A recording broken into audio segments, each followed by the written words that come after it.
are in the meeting of the with our sister, Dr. Christine Roberts. Praise the Lord. So she's together with us, and we will travel for many journeys. Okay? Magbisita kami sa tanang mga Kristyanan, Kristyanan sa Southern Mindanao, Southern Philippines. We're going to visit some churches of Southern Philippines, specifically in South Cotabato, Pierre Santos, and some part of the localities in Pierre Santos. So maybe this time she will spend more of these days with us because we plan to visit some churches within 20 days. So this medical mission will be end on October 8th.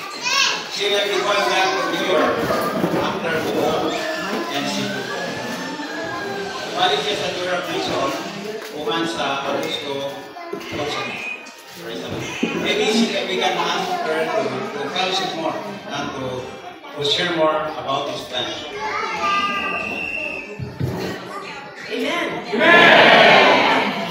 I see happy faces. Nakita na ko ang malipayong mga panagpay.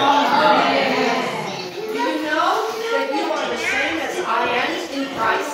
Ako mo may balong ang parihar mo na ako ihakan Kristo. Amen. And we are all in the same body. Kita na diara sa usa ka laban. You know, I care a lot about the human body. Nagimandi ko may tungkol sa tawhanong panglawas. That is my profession. Tanaw ang akong trabaho. But I care much more about Christ's body. Kapanabaw kita ang lawas ni Kristo. And I will fight for what the brothers have spoken today. O mukarugit ko may tungkol sa isulti sa atong brother karon igsoon karon. The Lord did not send me to the north. Ang Diyos wa magpadala kanako ngadto sa North America amo nila. Right? The Lord sent me here. Ang Diyos nagpadala kanako, ang Ginoo nagpadala kanako dinhi. I know this because He has made it so clear to me. Huwag ako nito kay naklaro din ako. So I will help take care of you. Oh, atiman ko ninyo. But you have to take care of your Christ. Kapag atimanon sa ninyo ang inyong Kristo. That's more important. Kana siya ay importante. Actually, if you love the Lord Kapag tinuod ko na igugma mo sa Ginoo, and you are responsible for His speaking in you, o kamo mitubag nangako sa pagpamulong niya ninyo, He will give you good health maghatag sa ninyo may paglawas. and wisdom. O kalam.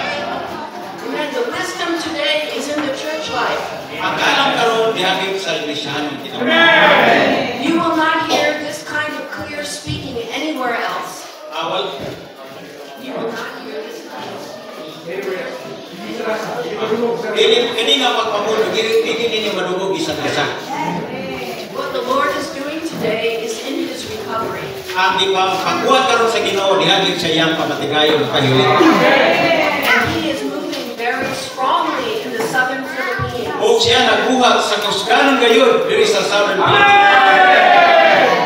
You know, finally, the brothers from my locality understand that the Lord is doing something here. Ang akong mga igsoon, mga responsible brothers sa gikan sa akong locality, nagkasabot yun sa buhat sa Ginoo dinhi sa Pilipinas.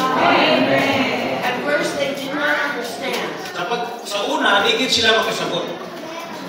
because most of their contacts are in the north. Tungod kay labi sa ilang ang kontak, labi sa ilang nadugtong na mga igsoon gikan na sa Norte, Manila.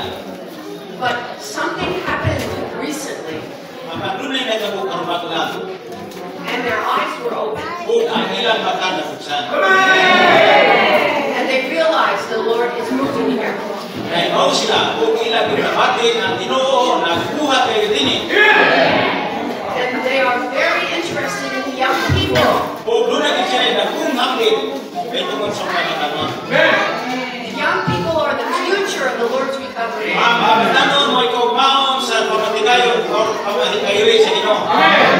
One of the brothers is Filipino. Usa kay igsoon brother Pilipino. He is from the north.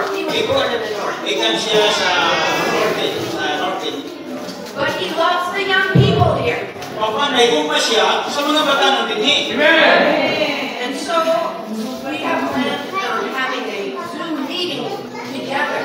Kung sa doon na may plano, nga doon na tayo Zoom meeting, In General Santos. ito sa General Santos. Amen. So, I love to be here. Kung ako, ang kanya din. And I wish I could learn more about each one of you. Naglaman ko na magkaibalo ko matado sa ninyo. But there's a lot of stuff in my head. Doon ay adagang ipamunas na nasa tulo. I'm hoping I can get to know you and remember your names. Naglaman ko na magkaibalo ko ninyo kung memorize na ko. So don't be offended. Sometimes I forget your names. Kailangan sa pandod kung hindi ko may nulog sa nagalan. Sometimes your names are different than names in my country. Sayang yung pangalan, nahigil sa pangalan sa mga kapit sa Pilipinas. But I'm remembering my old friends. Pananulog ko sa tanan na ako mga higala. From Ogun. Hakikan sa buho. Praise the Lord, the saints in Ogun. Salamat sa Ginoo sa mga balaan sa buho. Do keep them in your prayers. Yapil din sila sa inyong mga pag-amit. Whenever you care for the body, Samtang kung nagkatimanta sa lawas, no matter where they are, wala ni bisan paasa sila. the Lord will care for you. Ang Ginoo ang atiman kanila. His heart is for His house. Ang iyang kasing-kasing para gyud sa iyang panimalay. Without Santa Cruz, the Lord does not have proper testimony here. Kung wala ang Santa Cruz, walay insaktong pamatuod ang Ginoo dinhi. He very much wants your portion. Gusto gid siya sa inyong mga pahit. So open to Him and grow in Him with me. Buksan na ito magpagaling kaniya kung tutubutan, diyan niya ulan. It will make me so happy. Pati mo pinigyan ako nga binanggan ni payo. And the Lord will be so happy. Kung ang Ginoo malipayon. Amen.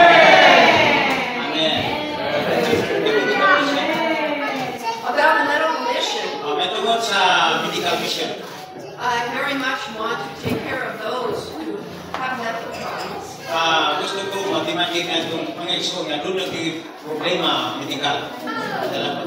I would like to prioritize those that have complicated medical issues. Ako ang i-priority ka kung doon naging komplikasyon, complicated na sakit. But as much time as I have, I will try to answer and help any situation. Doon na mga panahon, kung doon na pa mga panahon, sulayan ako pagtubag ang mga panginahanglan. So I can see all ages, Ako makita ang tanang mga Panginoon. and I would like for you to bring me whatever medical information you have. Ipakita lang ako kung sa ang mga pandika na medikal na inyong Your regular medications ang inyong bitumar na mga tambal. and any laboratory studies. Kung doon may laboratory, muna ipakita ko niyo.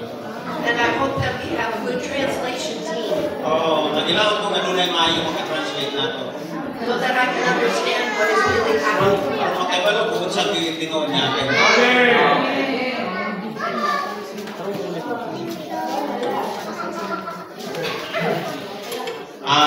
Ipasagot na niya may sorry, pray ka doon nag-iwi mga kalatihan sa mga komplikado.